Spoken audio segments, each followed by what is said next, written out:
For over 400 years, the armies of Kyros the Overlord have swept across the known world. All who stood against them fell before their might.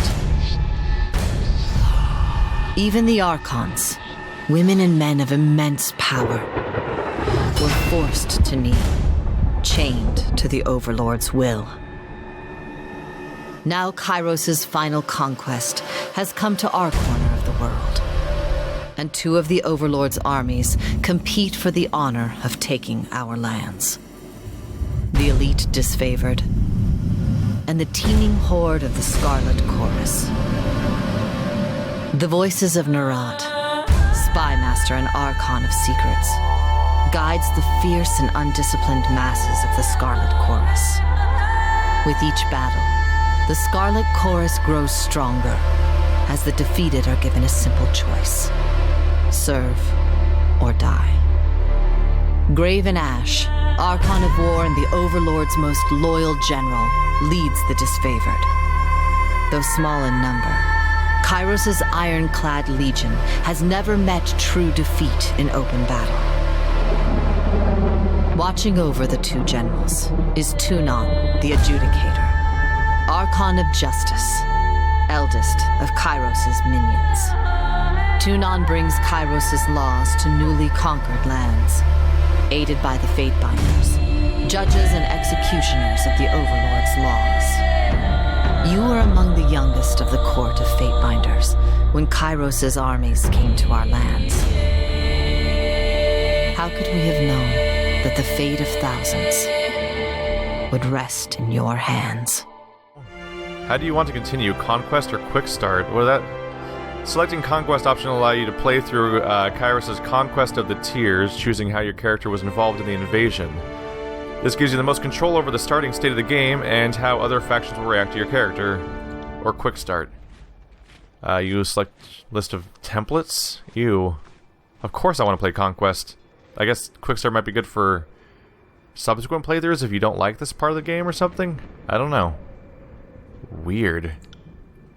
Never quite had this kind of choice before. It's like, do you want to play the entire previous game, or do you want to just pick from a template when starting like a sequel to a Mass Effect or Dragon Age game, except it's in the game, which makes it weirder. I'll do Conquest, absolutely.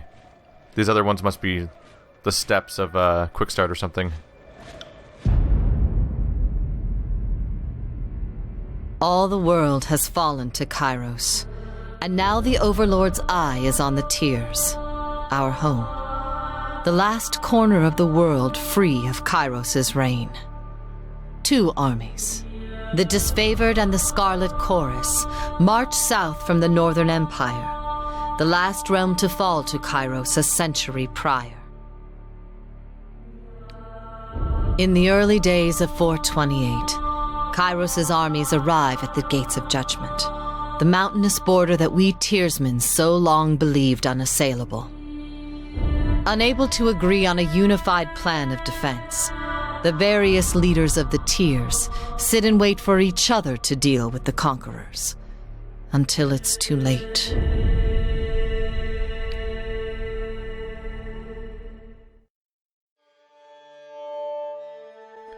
During the Conquest, you will decide your character's actions during Kyros' invasion of the Tiers, shaping the world through which you will adventure over the course of the game.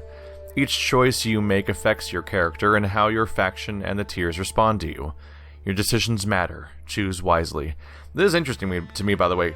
One of the first things I heard about this game is that it's supposed to supposedly be shorter than Pillars of Eternity, but that is true specifically because of the fact that it's supposed to have a bigger emphasis on your choices having significant effect on how things plan out, which means it's probably shorter specifically because you see a smaller percentage of its overall content per playthrough, so it's more of a multiple playthrough, see what happens when you change your decisions type of game instead.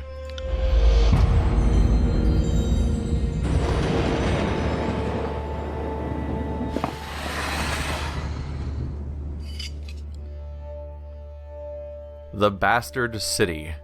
The Bastard City stood on the northern border between Kyros' empire and the Tiers, Built upon a natural harbor at the crossroads between realms, the city was a nexus of commerce. To the Tears, it was the center of all wealth. To a northerner, it was little more than a backwater trading post.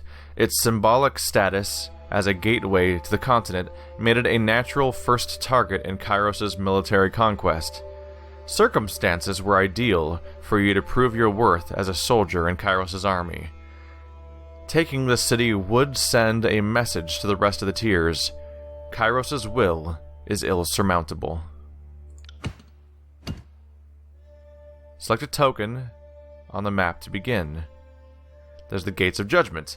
In the first major engagement of the war, Kyros' armies cross the mountains and establish a foothold. Infiltrate the Tears. Both armies sent their forces to prepare the way. There's the Bastard City. Let's see. So I have the option to infiltrate the Tears, or to establish a foothold by just going for the Gates of Judgment. Let's try going up front. Oh, hello. So the armies of Kyros took the battle to the Gates of Judgment, trumpeting the opening call of the conquest of the Tears. The two armies brought their distinctive sense of order and chaos to the assault. You went to battle alongside the army, whose approach best suited your strengths. So I pick one of these. Let's see. Join the battle alongside the Disfavored or the Scarlet Chorus. Those are the people we heard about in the prologue there. The two different clans. So this is the Disfavored. Standing shield to shield with Kyros' ironclad elite, you advanced on the mercenary army purchased by the nobles of the Bastard City. The Legion wanted to send a message to the Tears that superior breeding and disciplined training would win the day. Oh, creepy. Like they had, like, disciplined training. Okay, superior breeding. Oh, that's weird. That makes it slightly weirder. Scarlet Chorus. You rushed with the chaotic mass of the Scarlet Chorus, flanked the Bastard City's army, and drove them to flee. So basically, do you want to attack the Bastard City with a giant horde of random people, or with a small, well-trained, kind of creepy mercenary army? I know you're not a mercenary. You're attacking the mercenary city. It would not make any sense for these people to be mercenaries. Let's try going alongside the creepy, disfavored people. Yeah. The Bastard City learned too late that a military is earned and never bought. Oh, take that, mercenaries. The mercenary army quickly found themselves outclassed by the superior tactics and formation of the disfavored. Those few who lived to the end of the battle were rounded up, and the weak executed and the strong enslaved to haul the army's wagons and journeys south. So just so we're clear, by the way, if anyone's going into this blind and don't know anything about this game, by the way, it is a top-down CRPG. This is this thing here we're doing right now is not what the game's going to be ultimately. This is a prologue. And I guess the fact that the gameplay is so divorced from what the rest of the game's going to be is probably why it's skippable. But I'd rather not. And just flips over. Bye! So you really do have to pick one or the other. So we kind of have 4 choices so far. You had to pick one of those 2 tiles, and then you had to pick one of the 2 parts of the 2 tiles. Feeding the host. You found a way to feed Kyros' armies in enemy territory. Or, to judge the enemy. You decide the fate of the enemy soldiers captured in battle. Interesting.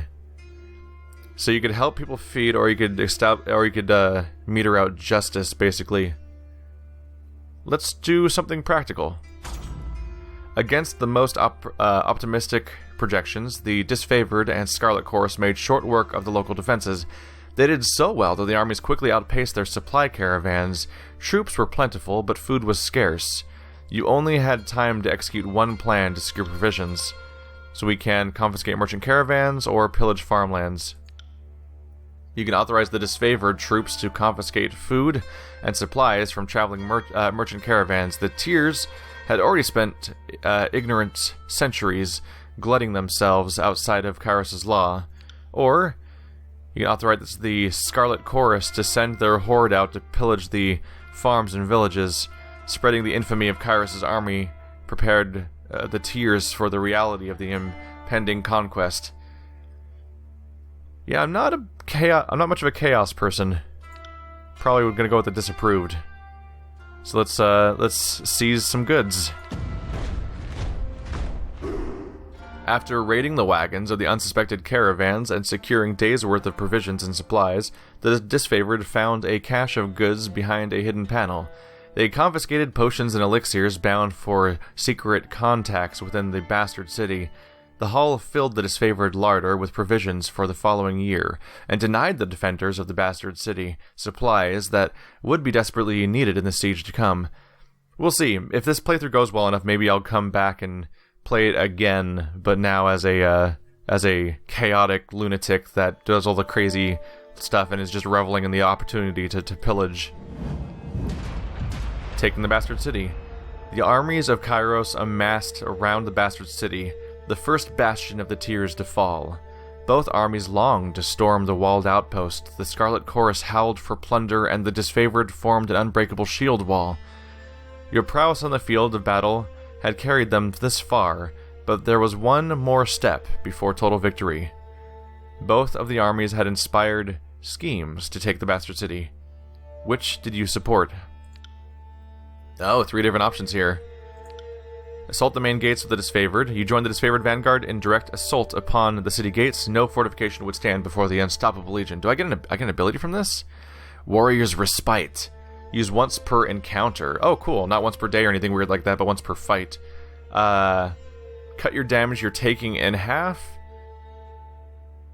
Looks like you gain 15% of your health every 3 seconds. So you slowly regain 60% of your health, it looks like, if it's the heal I think it is.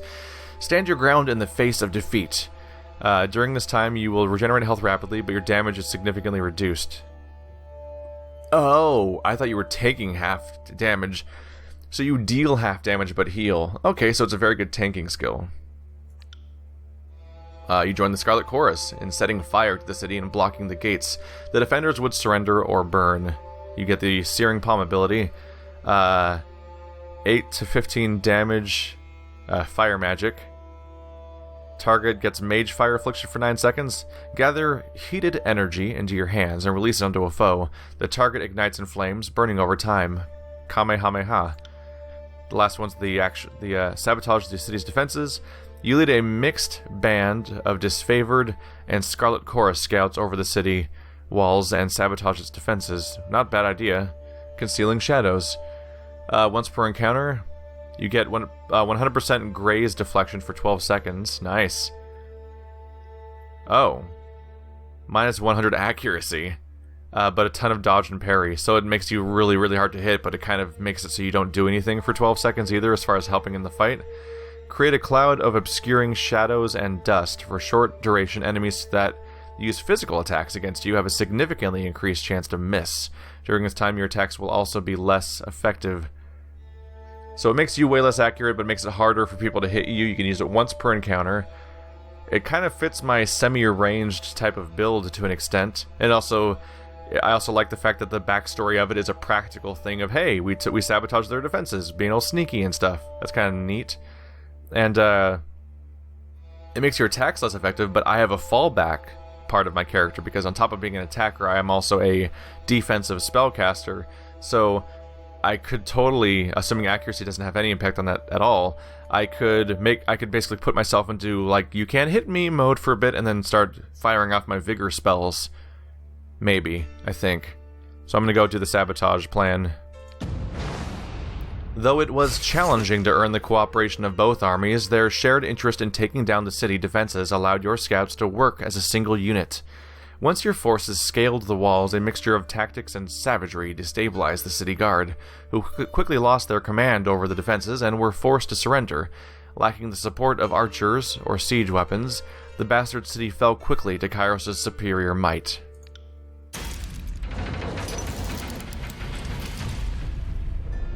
Oh, there's just like these sad craters in it now.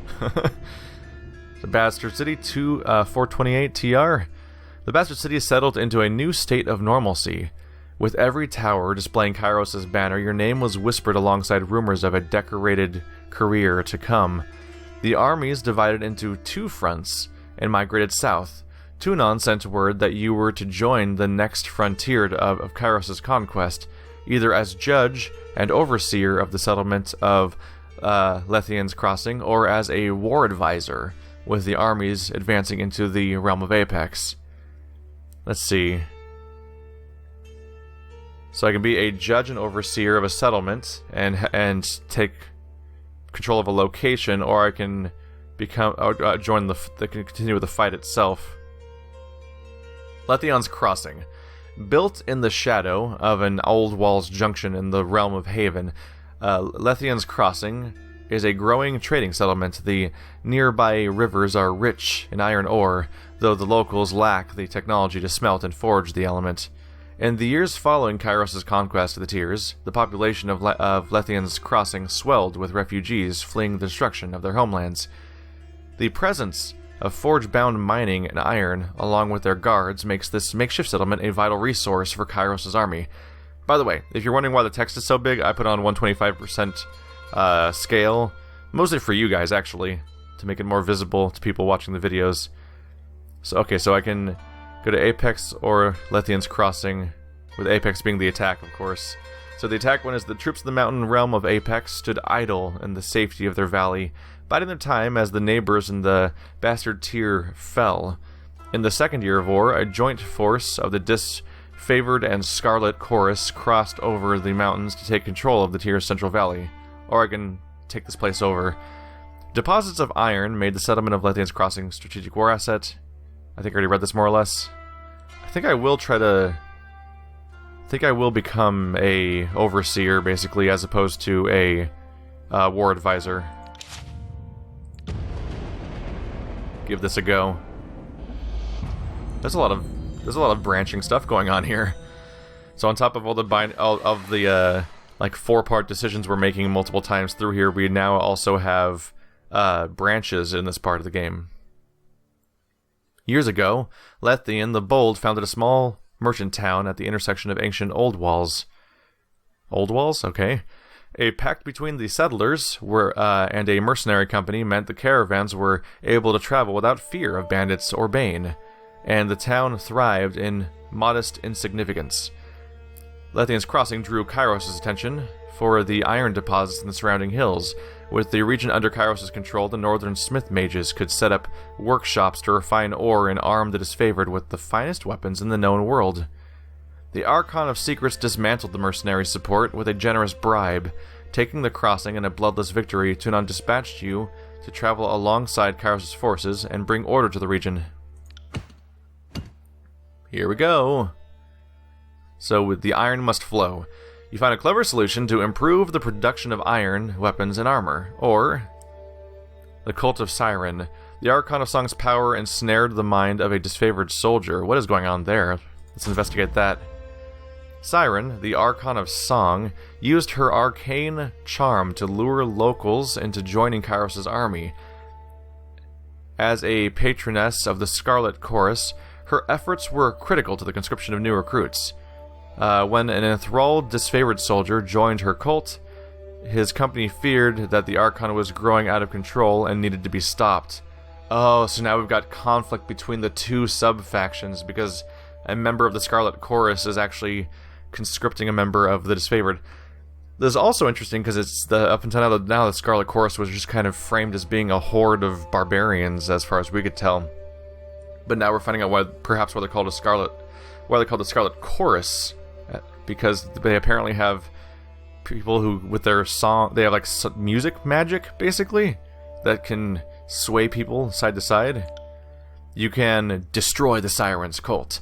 The disfavored demanded that the Archon of Song cease her recruitment practices and that they be allowed to violently subdue her cult of followers. The loss of soldiers was a significant setback to the Scarlet Chorus's conscription efforts. Or, send Siren's cult to the vanguard. In Scarlet Chorus tradition, you sent the latest batch of cultists to the front lines of the Apex campaign. Those who survived were welcome to remain in Kyros' military, and their performance would stand as testimony to Siren's effectiveness. That's concerning, though, because they're not soldiers. But this also hurts our war effort.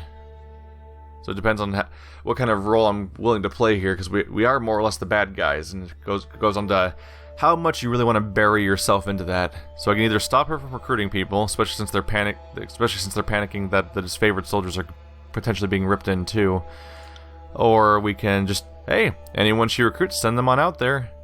No big deal. But it is artificial charm. And it seems problematic, of course, because they're not necessarily proper soldiers either. If I'm supposed to be taking control of this place, I don't know if I want her sending all of the people I'm ruling over to be frontline cannon fodder necessarily.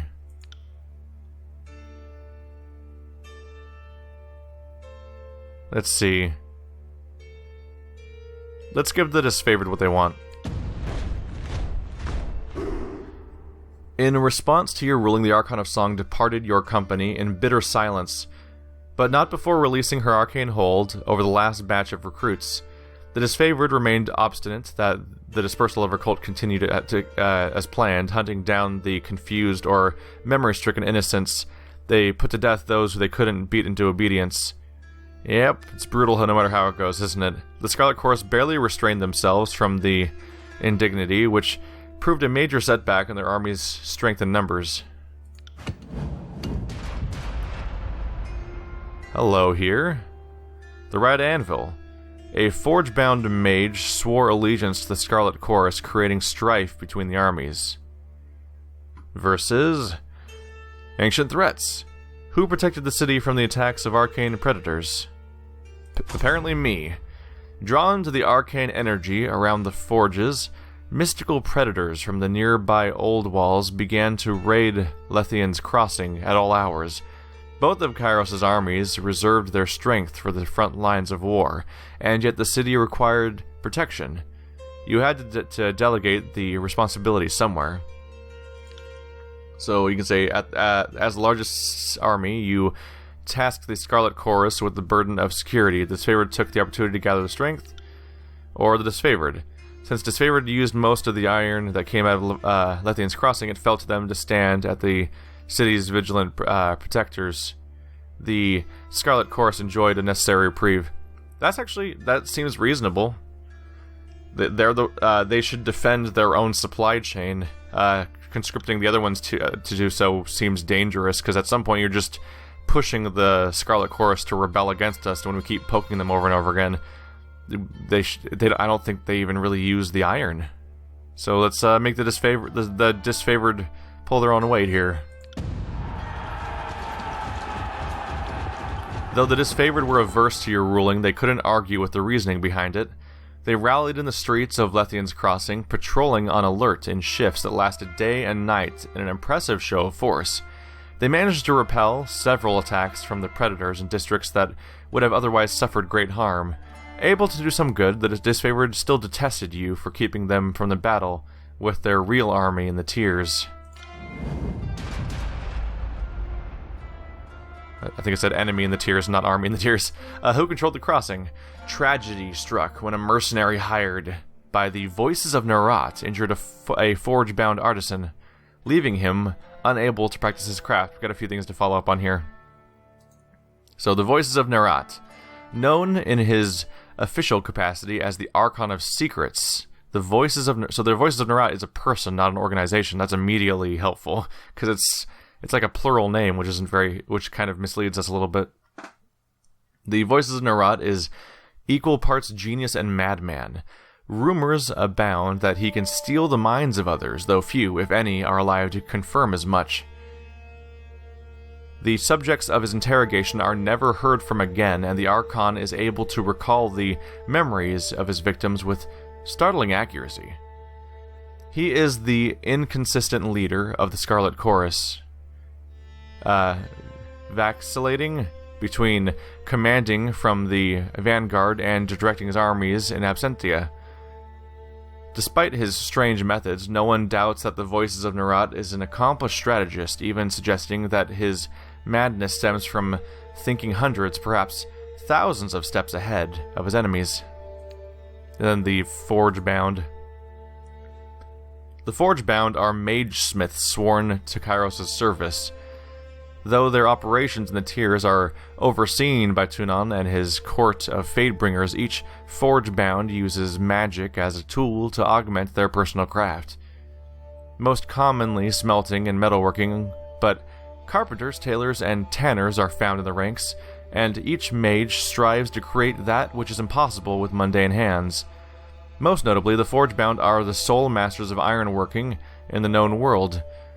Using spells of fire resistance to wade into the forge's fires, the forge-bound can work iron at temperatures no other forge can match, and with hands on touch that no mundane smith could hope to achieve.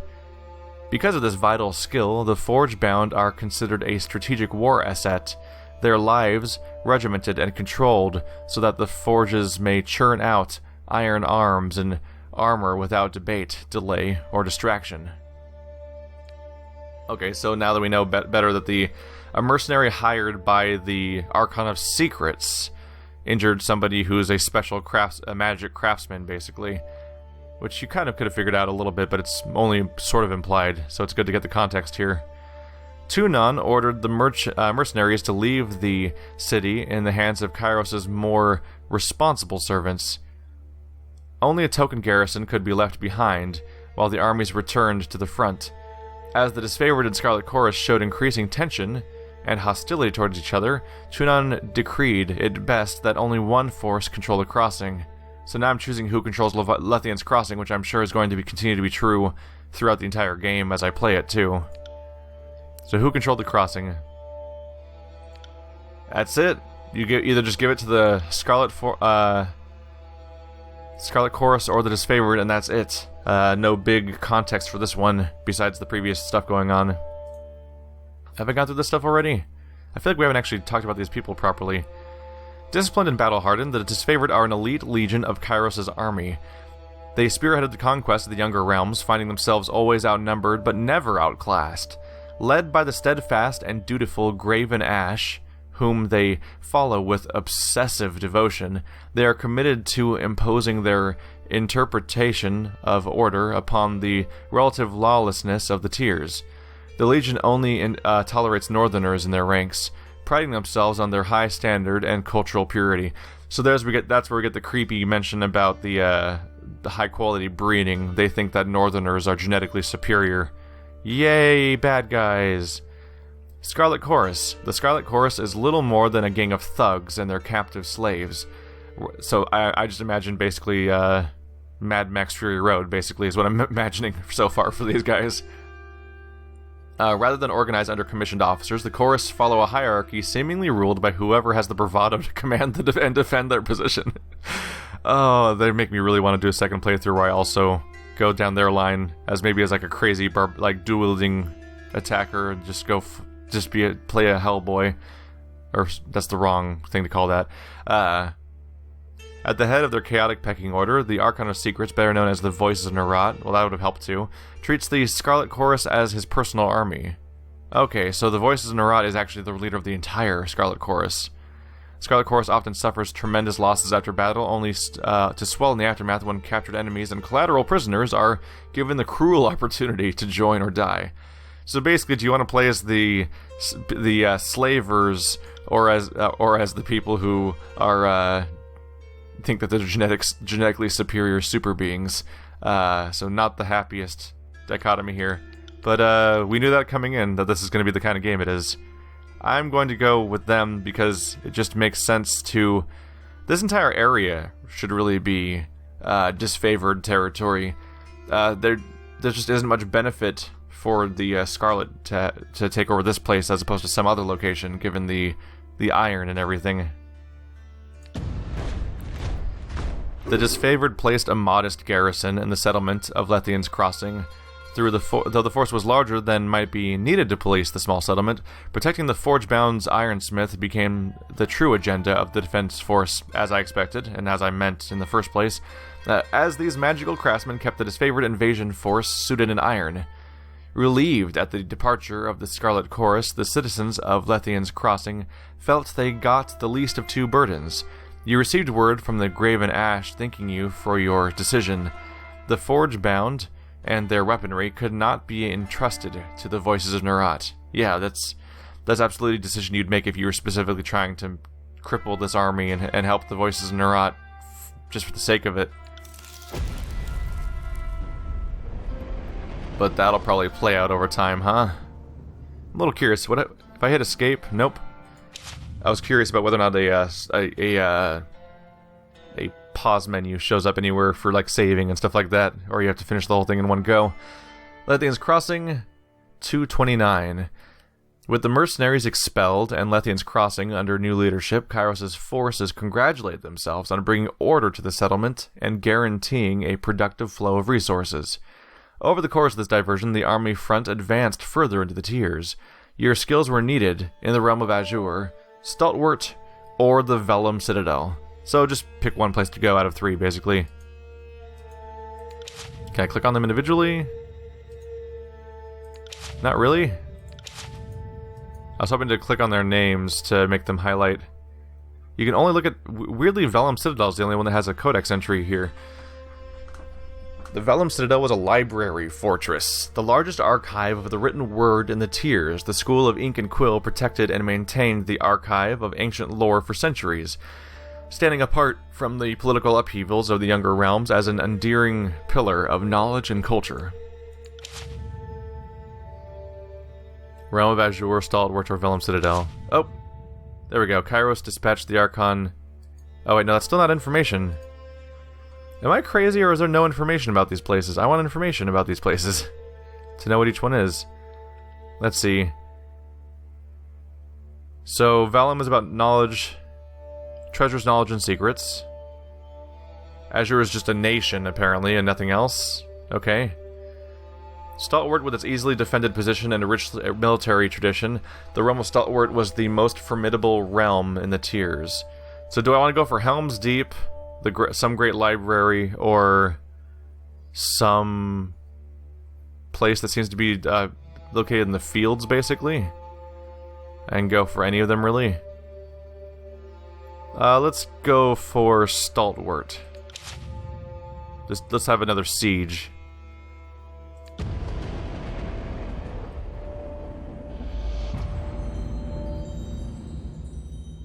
Year 3.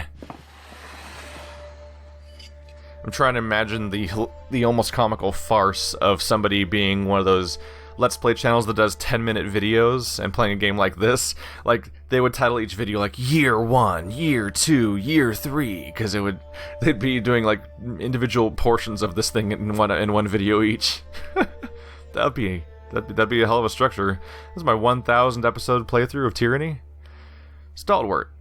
The realm of Stalwart is best known for its proud army, disciplined, courageous, and undefeated on their home soil.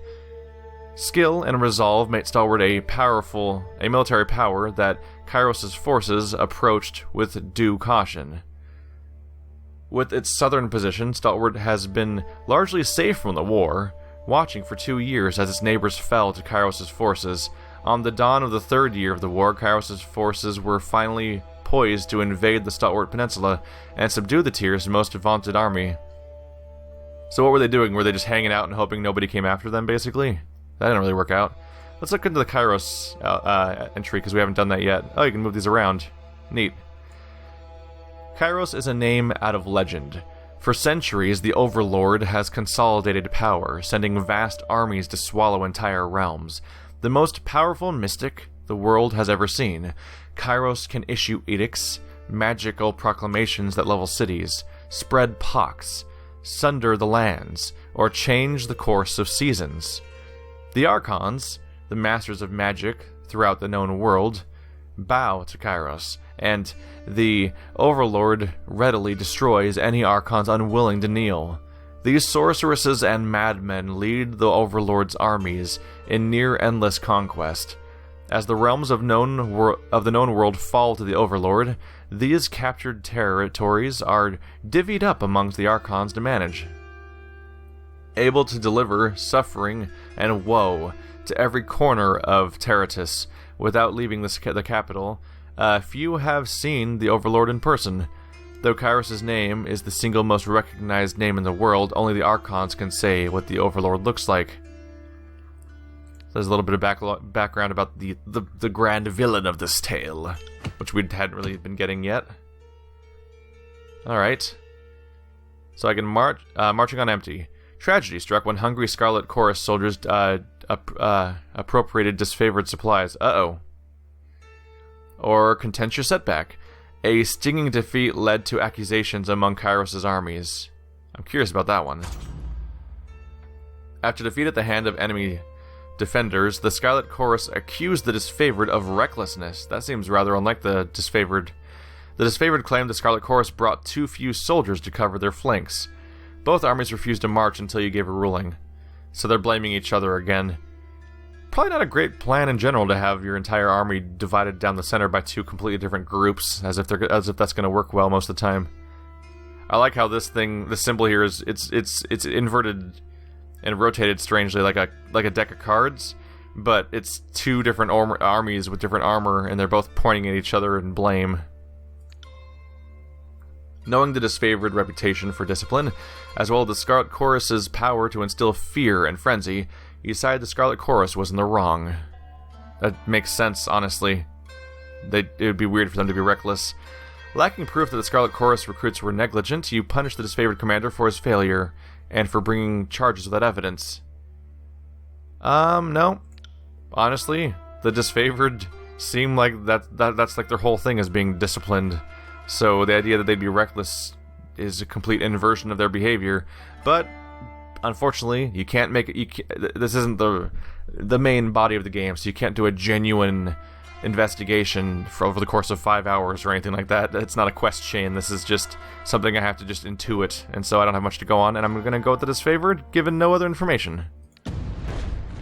The Scarlet Chorus were nonplussed to receive some censure, but aghast that the disfavored would not share in the blame. The soldiers hurled venomous accusations your way, challenging your impartiality and wondering where justice could be found, if not in Tunon's Fatebringer. They argued that reputation should have no bearing on law. True, but also I don't have much information to go on, because this is a weird text-based prologue thing.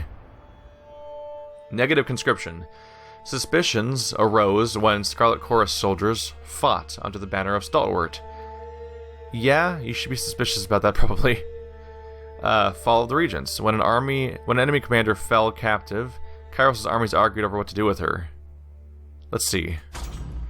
The armies of Kyros collaborated on the capture of an enemy leader. The Scarlet Chorus requested that she be interrogated by the Archon of Secrets.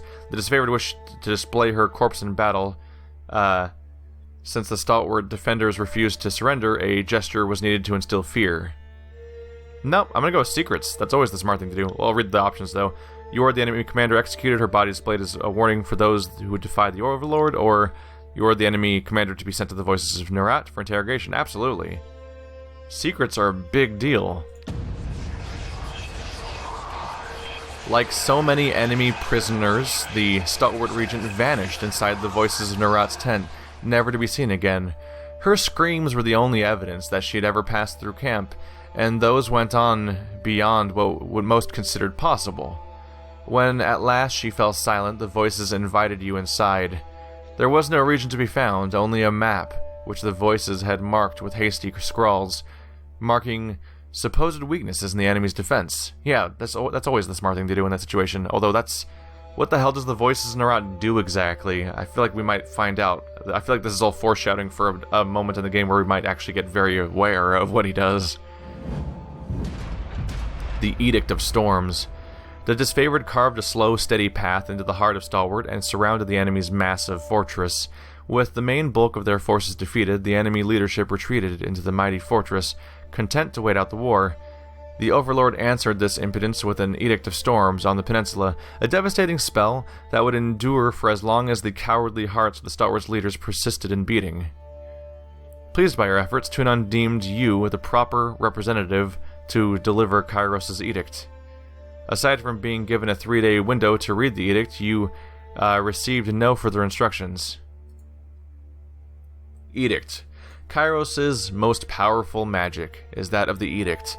Commandments cast upon whole regions that can control and destroy man and nature alike.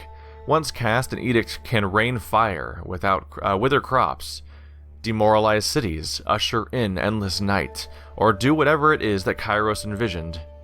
No known force, magical or mundane, can stop an edict, though each edict is often worded to include some condition or contingency that will see its end.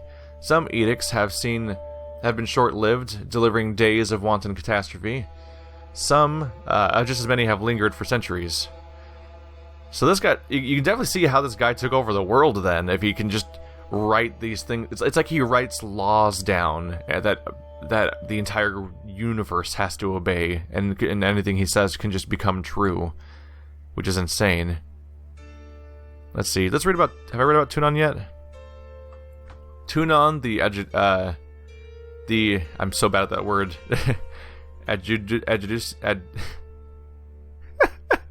Adjudicator, right? Yeah, kind of. Tunon the Adjudicator is the Archon of Justice, ruler of the conquered realms, and arbiter of disputes. Oldest of the Archons, sent to conquer the Tiers, Tunon speaks with Kyros' authority. His true appearance remains hidden behind an iron mask, the face of judgment. Tunon is an impartial, sober creature, wholly obsessed with justice and order. Though assumed to be a powerful combatant, Tunon rarely strays from his throne room, entrusting his court of Fatebinders to act as his eyes and ears, as well as judges, juries, and executioners. So we're doing all of this for Kyros, but Tunon is actually our more direct superior here. Just making sure to keep these things straight. Alright, so the Edict of Storms is a devastating spell that would endure for as long as the cowardly hearts of Star Wars leaders persisted in beating. Okay, so we were going to hit their kingdom with a storm that's going to keep going until either we or their own people rise to kill their leadership. That's genius. In fact, having that kind of threat that just makes the people kill their own leader, like that's, despite the savagery of it all, actually might be a really clever way to minimize the overall bloodshed of an entire conflict if you can get the people to just oust their own leader and get it over with. Alright, but so I have 3 days I have 3 days to read it, and we're gonna get decisions here. Agreeing with the wishes of the disfavored, you proclaim the edict at once, leaving the enemy no time to react. Stalwart has ample opportunity to surrender for several years. The time for mercy was long gone.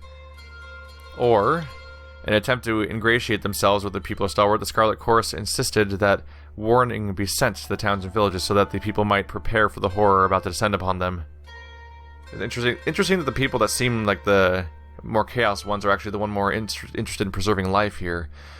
I also get the feeling that the Scarlet Chorus is going to end up ruling this land, so this kind of warning could help them. Whereas the disfavored kind of already have their land, I think, is the dichotomy here. I'm going to go for the warning. The Edict of Storms. Kyros' wrath was intended for the cowardly regents of Stalwart, not those unfortunates swept up in the calamity of their leadership. A warning in advance of the spell would give locals time to prepare for the devastation to come. You were content to let punishment fall on the innocent as lightly as Kyros' will allows. Comforted that you might yet spare lives, you broke the seal of Kyros' Edict of Storms and read the Overlord's incantation.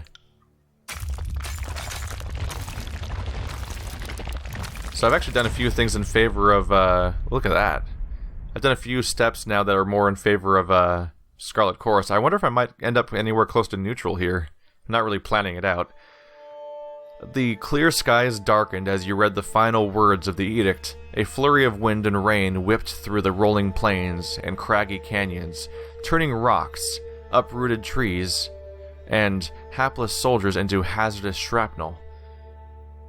Armed with a measure of foresight, you were able to remove yourself from the army before the storms grew more violent. I scrolled way more than I meant to. Where is it?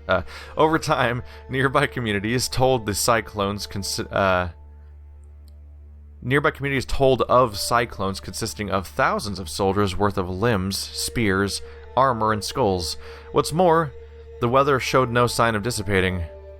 Several units of disfavored, who fought the enemy in spite of the advancing storm, were caught up in the Overlord's magic. The few survivors were grouped and nursed their wounds. Their failure to topple the Stalwart Legion shamed them into believing the dead more fortunate. That's insane that there's a superstorm wiping them out, and the disfavored are like, nope, we're still attacking. This is how we do. The name Stalwart fell from use. People took to calling it the Blade Grave, for the remade landscape were festooned with the iron and bronze armaments of two once great legions. As Kyros' forces departed, you spared a glance back at the ruins of Stalwart, marveling at your work. You didn't have long to rest before Tunon called you into service once more. Maybe it won't be the land of the Scarlet Chorus if it's all wiped out, or maybe they really like the idea of living in the Blade Grave. I mean, the Scarlet Chorus is not completely insane. They might be super into that idea. But yeah, it made sense to warn the civilians away, because it's not like the leadership's going to like, oh, we heard the warning, now we can totally react to this. They can't react at all unless they're going to abandon their castle. It's like, what do you do to prepare against a superstorm that's going to destroy you, everything you have? Like, it's like no advance warning's really going to save you at that point, unless you're going to give up, which was the goal in the first place. Looks like we have one last decision, judging by the number of notches up here. Where we're going. Oh. Maybe that's just the ending then. Conquest complete. You have reached the end of Kyros' conquest. Do you want to continue or erase your progress and start over? No, we'll continue. I'm going to commit to my decisions. It'll be interesting to see how this all pans out. I have never... I've seen prologue decisions before in a game, but nothing quite that detailed, I don't think. Alright guys, let's do this. I'm in for the long haul. Be sure to check the description or any on-screen annotations if you want to find the playlist for this thing. The year is 431, and Kyros' invasion has shattered all major opposition in the tiers. The Younger Realms, the Bastard Tier, the Free Cities. All who defied Kyros lay broken by battle, or bowed in surrender. The two armies of the Overlord, the Disfavored and the Scarlet Chorus, now control our lands. But our will is not yet extinguished. Not entirely. In the Valley of Vendrian's Well, those of us unwilling to bow to Kyros have banded together in defiance. Violating an oath of surrender from 2 years prior, we have staged a bloody uprising, murdering the Disfavored and Scarlet Chorus garrison in a midnight assault. With their main forces spread across the tiers, the Disfavored and Scarlet Chorus redeploy to Vendrian's Well to crush the resistance, but months pass with no definitive battle. As disagreement and discord paralyze the Archons, we bide our time and wait for our message of insurrection to spread across the tiers. The Overlord is not amused, and Kyros has one message for the Archons: crush the Oathbreakers or die. Kyros backs this threat with an edict, a magical commandment that can slay all in the valley should the order be ignored. The honor of proclaiming this edict fell to you. Sent across the mountains to Vendrian's Well, you carry the Overlord's edict to read before the Archons. As you finally make your way through the winding mountain passes into the valley, the ground trembles, and Kyros' magic seals the way behind you. You are trapped in Vendrian's Well, with Kyros' armies and the Oathbreakers. The only way to survive is to fulfill the terms of the Overlord's edict, in any way that you can.